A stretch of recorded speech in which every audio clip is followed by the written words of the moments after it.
As she turned away, McDaniel said, "Things are not looking good." Bill Barr had the same feeling.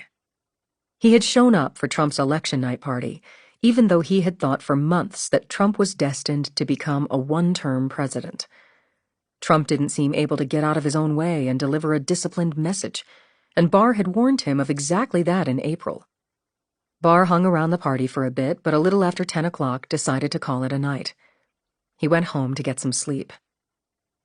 The Pentagon's top two leaders stayed away from Trump's party, still hyper-vigilant about avoiding any suggestion that they were politicizing the military. Mark Esper and Mark Milley had learned that lesson back on June 1st in Lafayette Square. Milley watched the returns on TV from his home on Fort Myer in Arlington.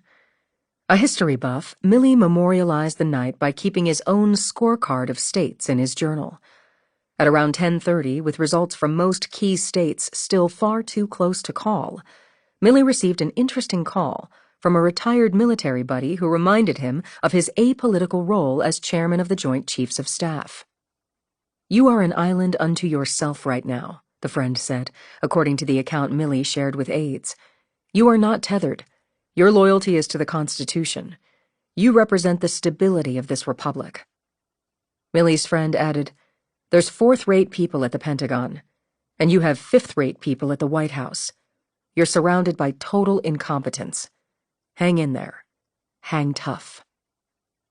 Esper was at home in Northern Virginia feeling at peace that he had survived this long without getting fired and without having acquiesced to Trump's wishes to order troops to break up domestic protests.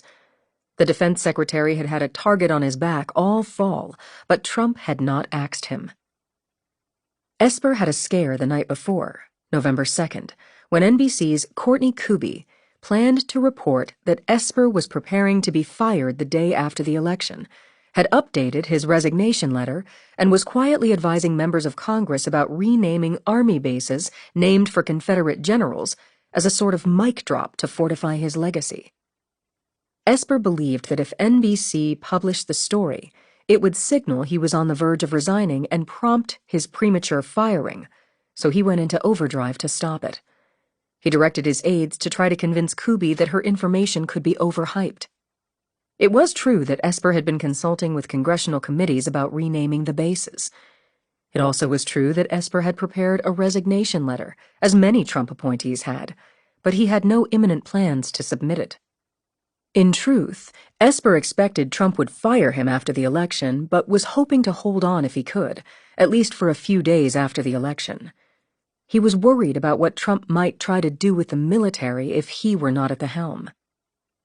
Esper warned Kuby that publishing her story could result in a more compliant acting Secretary of Defense, which could have worrisome repercussions. The story was held as they tussled back and forth. Esper was a lifelong Republican and had worked at the Conservative Heritage Foundation as well as for Republican Senators Bill Frist and Chuck Hagel. But he told his closest colleagues that as he watched TV news anchors cover the election results, he found himself rooting for the Democrat. Esper had worked with Biden and his Secretary of State in waiting, Antony Blinken, when he was a senior staffer on the Senate